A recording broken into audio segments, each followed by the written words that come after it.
GNRC 6 mile শাখাৰ 18তম প্ৰতিষ্ঠা দিৱস। 18তম প্ৰতিষ্ঠা দিৱসৰ লগত সংগতি ৰাখি জিএনআৰচি স্পৰ্শ আঁচনি মুকলি। গুৱাহাটী নেটভিক কনভেনশ্যন চেণ্টাৰত বিশেষ অনুষ্ঠানৰ আয়োজন। আজি জিএনআৰচি 6 মাইল শাখাৰ 18তম প্ৰতিষ্ঠা দিৱস উদযাপন।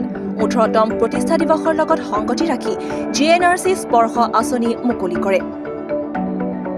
গুৱাহাটী নেটভিক কনভেনশ্যন চেণ্টাৰত আয়োজন কৰে এই বিশেষ অনুষ্ঠান। প্ৰতিষ্ঠা দিৱস অনুষ্ঠানত মুখ্য অতিথি হিচাপে উপস্থিত থাকে কণ্ঠশিল্পী নমিতা ভট্টাচাৰ্য, জ্যেষ্ঠ সাংবাদিক ধৈৰ্য হাজৰিকাৰ লগতে বহুকেইগৰাকী বিশিষ্ট ব্যক্তি।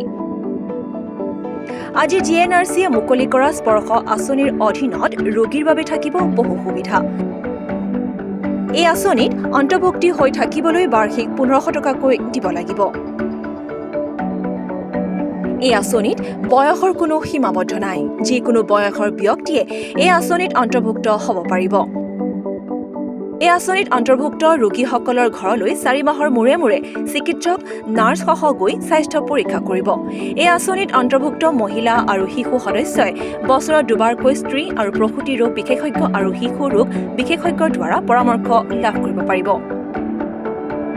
ইয়াৰ উপৰিও এই স্পৰ্শ আঁচনিত অন্তৰ্ভুক্ত সকলে কেইবাটাও সুবিধা লাভ কৰিব। হয়, নমস্কাৰ। জিএনআৰচি গ্ৰুপ অফ হস্পিটেলৰ 6 মাইল শাখাৰ আজি আমি 18তম প্ৰতিষ্ঠা দিৱস আমি পালন কৰিছোঁ।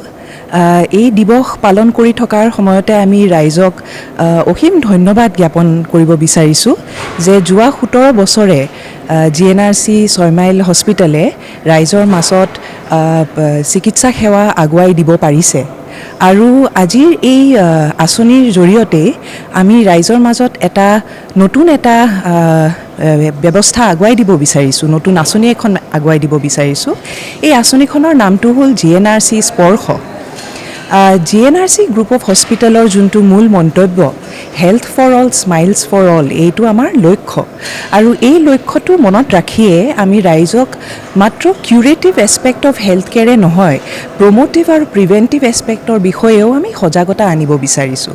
সেইবাবে আজিৰ দিনটোত আমি জিএনআৰচি স্পৰ্শৰ যোনটো আঁচনিখন আগুৱাই দিছোঁ, ইয়াৰ জৰিয়তে আমি গুৱাহাটী মহানগৰীৰ ৰাইজৰ মাজত তেওঁলোকক কিছু সুবিধা আগুৱাই দিব বিচাৰিছোঁ। এই স্কিমটোৰ জৰিয়তে বছৰিকে মাত্ৰ আপোনালোকৰ 1500 টকাৰ এটি মেম্বাৰশ্বিপৰ জৰিয়তে আমি এই স্কিমটোত বছৰিকে আপোনাৰ মিনিমাম 3 বাৰকৈ আপোনালোকৰ ঘৰতে ডাক্তৰ, নাৰ্ছ আৰু আমাৰ জিএনআৰচি হস্পিটেলৰ ষ্টাফ গৈ ঘৰতে আপোনালোকৰ কিছু পৰীক্ষা নিৰীক্ষা কৰি দিয়াৰ সিদ্ধান্ত লৈছোঁ।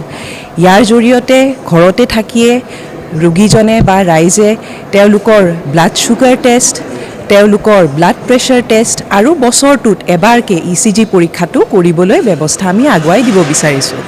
তাৰ লগতে বছৰটোত আপোনাৰ নিউৰলজিষ্ট, নেফ্ৰলজিষ্ট আৰু কাৰ্ডিঅ'লজিষ্টৰ বিশেষকৈ কনচালটেশ্যনটো আমি একেবাৰে বিনামূলীয়াকৈ তেওঁলোকক আগুৱাই দিব বিচাৰিছোঁ। তাৰ লগতো মাতৃ আৰু শিশুৰ বাবে আমি তেওঁলোকক 2টাকৈ কনচালটেশ্যন আমাৰ হস্পিটেলতে একেবাৰে বিনামূলীয়াকৈ আগুৱাই দিয়াৰ সিদ্ধান্তটো লৈছোঁ এই জিএনআৰচি স্পৰ্শ আঁচনিটোৰ জৰিয়তে। তাৰ লগতে যদি ভগৱানে নকৰক কিবা আপৎকালীন স্থিতিৰ যদি তাতে প্ৰস্তুত হয়গৈ, আমাৰ ফালৰ পৰা যাতে কোনো নিশ্চিন্ত মনেৰে ৰোগীজন ওলাই আহিব পাৰে হস্পিটেললৈ চিকিৎসা সেৱা উপলব্ধি কৰিবৰ বাবে, তাৰ বাবে আমি জিএনআৰচি ফালৰ পৰা এম্বুলেঞ্চৰ ব্যৱস্থাটো বিনামূলীয়াকৈ ৰাইজৰ মাজত গুৱাহাটী মহানগৰীৰ ৰাইজৰ মাজত আমি প্ৰচাৰ কৰিবলৈ বিচাৰিছোঁ। এইখিনি কৰাৰ আমাৰ মূল লক্ষ্যটোৱে হ'ল যে বেমাৰ হৈয়ে হস্পিটেললৈ যে আহিব লাগে সেইটো কথা নহয়। ঘৰতে থাকি যদি আমি নিৰোগী আৰু স্বাস্থ্যৱান হৈ থাকিব পাৰোঁ কিছু পৰীক্ষা নিৰীক্ষাৰ মাজেৰে আৰু কনচালটেশ্যনৰ মাজেৰে, তেতিয়াহ'লে আমি এই পদক্ষেপটো ৰাইজৰ মাজত কিয় আগুৱাই লৈ যাব নোৱাৰোঁ। এই বুলি কৈয়ে মই আজি দিনটোৰ এইখিনিয়ে আমাৰ প্ৰগ্ৰেমটো আছিলে আৰু এইখিনিয়ে আমি আগুৱাই দিব বিচাৰিছিলোঁ। চৰি দে দাদা, পাছৰ ফালে অলপমান এয়া হৈ গ'ল আৰু। নিউজ ডেস্ক ৰিপৰ্ট, দি নৰ্থ ইষ্ট।